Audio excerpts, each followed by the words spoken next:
నన్ను ప్రియమైన జయహోజీర్లోని spiritual prayer members అందరికీ నా హృదయపూర్వక వందనాలండి. ఈ ఆదివారం కొరకు ఏర్పాటు చేయబడిన వాక్య భాగము యోహాను రాసిన పత్రిక ఒకటో యోహాను రాసిన పత్రిక 3వ అధ్యాయము 20వ వచనం చదువుదామండి.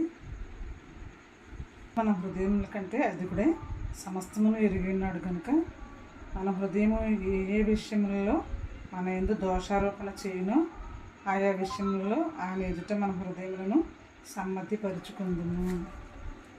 ప్రభునందు ప్రియమైన సహోదరి సహోదరులారా, ఇక్కడ మన హృదయాల పట్ల దేవుడు మనకి ఇస్తున్న యొక్క ప్రశ్న అన్నమాట.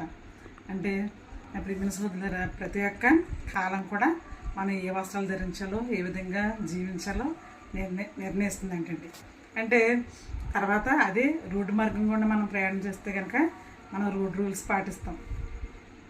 మనం ఎప్పుడైనా ఎడం వైపునే నడవాలనేసి మనం యొక్క రోడ్ రూల్స్ని పాటిస్తాం. అంతే.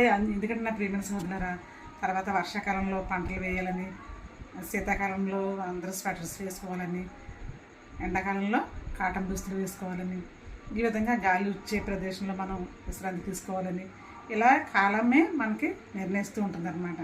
అయితే ఇక్కడ బైబిల్ వాక్యం ఏం చెప్తుందంటే, ఇవన్నీ కలగ చేసిన దేవుడిని మనం మర్చిపోతున్నామండి. ఇవన్నీ కలగ చేసిన కాలాలని, ఈ సృష్టిని నడిపిస్తున్న దేవుడిని మనం మర్చిపోయే పరిస్థితిలో మనం ఉన్నామన్నమాట. నా ప్రియమైన సహోదరులు, ఇక్కడ ఏంటంటే మన హృదయాన్ని మనం భద్రపరుచుకోవాలండి.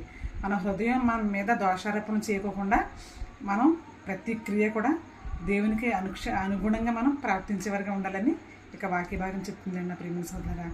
అంటే ఇంకా తర్వాత వచనంలో ఉందండి. ఇక యోహాను రాసిన పత్రిక 1వ అధ్యాయము 20వ వచనం తర్వాత కూడా ఏమనుందంటే, మనం యేసుక్రీస్తు ప్రభు ద్వారా, తండ్రి అయిన దేవుని ద్వారా మనకి యేసుక్రీస్తు ప్రభు వారు అనుగ్రహింపబడ్డారండి.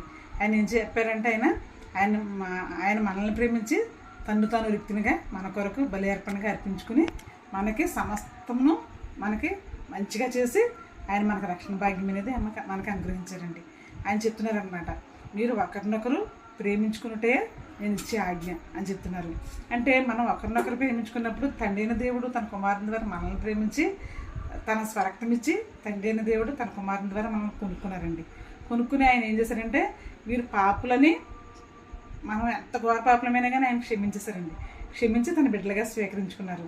అయితే మనం ఏం చేయాలంటే, యేసుక్రీస్తు ప్రభు వారిని నమ్ముకుని ఆయన ఏదైతే చెప్పారో మనకి ఒకరి పట్ల ఒకరు ప్రేమను కలిగి ఉండాలని ఏ విధంగా అయితే చెప్పారో ఆ విధానాన్ని మనం పాటించే వరకు ఉండాలన్నమాట. అందుకే ఉదాహరణగా ఇక్కడ ఏం చెప్తున్నాడంటే, మత్తయి